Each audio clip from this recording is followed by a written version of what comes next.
Purwisyo na nga ba ang dala ng San Juan Festival o San Juan Fiesta sa mga tao na dumadaan sa kanilang lugar at tila ba mapapaaway ka na lamang sa kanilang mga ginagawa? So viral ngayon ang mga nagkalat na video clips kung saan maraming nagkakagulong mga tao, maraming nagkakaaway na tao at meron pa ngang may dalang mga pamalo at gusto pang paluin yung mga nambabasa.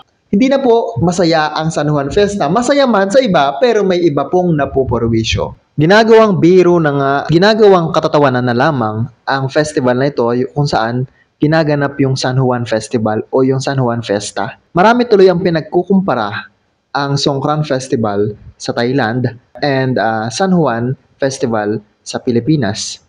So alam nyo ba na malaki talaga yung pinagkaiba ng dalawa bagaman na andun yung point na nagbabasaan ng tubig. Alam nyo ba na nandito ako ngayon sa Thailand at dito po ako nagtatrabaho at hindi ko na po sasabihin kung ano po yung work ko.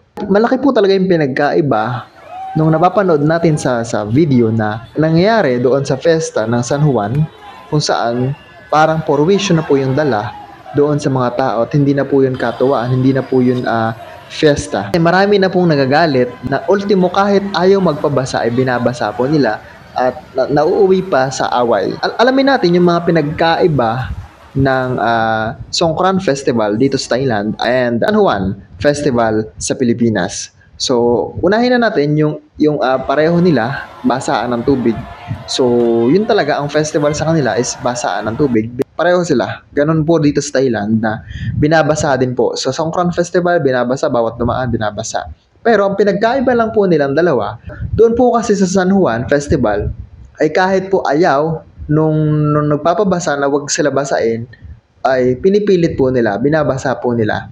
And then, dito po sa Songkran Festival, naranasan ko na rin po yan kasi pag nakamotor po ako, pag alam nila na sinasabi ko wag kasi naka-uniform ako, papasok ba ako sa work, hindi nila tinutuloy ang pagbasa. In other terms, ay may respeto pa rin po sila pagdating po sa festival na to. Hindi po nila pinipilit yung isang tao na magpabasa.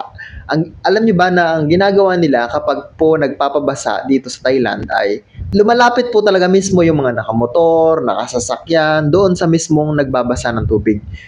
Lumalapit po sila. Ngayon po kapag hindi po sila lumapit doon, meaning ayaw nila magpabasa. Hindi po nila pinipilit yung mga tao na magpabasa ng tubig. Ito po base po to sa aking experience. Pero alam nyo ba, sa San Juan, ay kahit po malayo ay hahabulin ka, talagang hahabulin ka, babasain ka. Sa San Juan Festival, nang titrip na yung mga kalalakihan, kung napapanood natin yung viral video, na yung mga kalalakihan, kabataan, ay hindi na basa yung ginagawa nila. Pamumurwisyo na.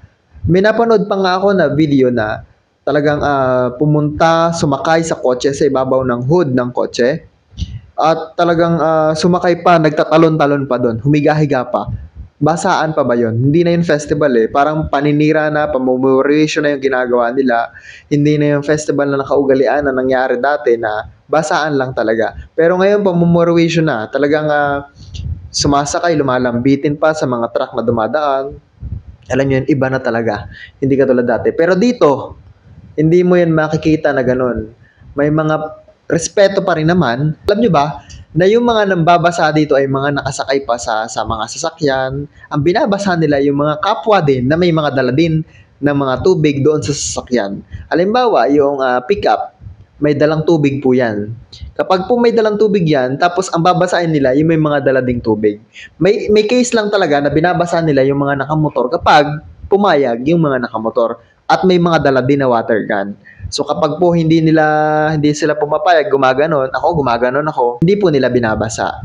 Iba na yung nangyayari dun sa festival na dati ay kasiyahan lang, pero ngayon ay nakakapurwisyo na talaga.